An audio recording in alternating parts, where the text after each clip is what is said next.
ఒక ఆడిటోరియంలో Oscar award ప్రకటించే కార్యక్రమం జరుగుతుంది. చలనచిత్ర దర్శకులు, సంగీత విద్వాంసులు, నటీనటులు, కోటీశ్వర్లు అందరూ అక్కడ కూర్చుని ఈ అవార్డు మాకు వస్తాదని ఆశతో ఎదురు చూసేవారు ఉంటారు. సంగీత విద్వాంసపరుడైన ఎమినెంట్ అనే పేరును ప్రకటించారు.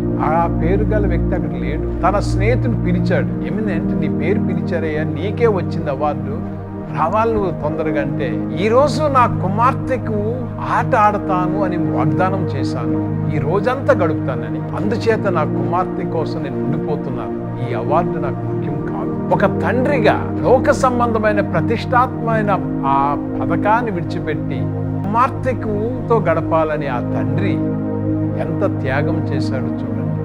మనము మన బిడ్డల కొరకు ఏమైనా త్యాగము చేస్తున్నామా?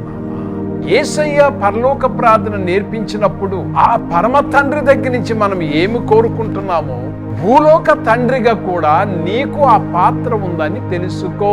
దేవుడు ఒక తండ్రిగా మనకి పరిచయం అవుతున్నప్పుడు భూలోకములో బిడ్డలు కలిగిన తల్లిదండ్రులారా, మీ పాత్ర కూడా దేవుని పాత్రే.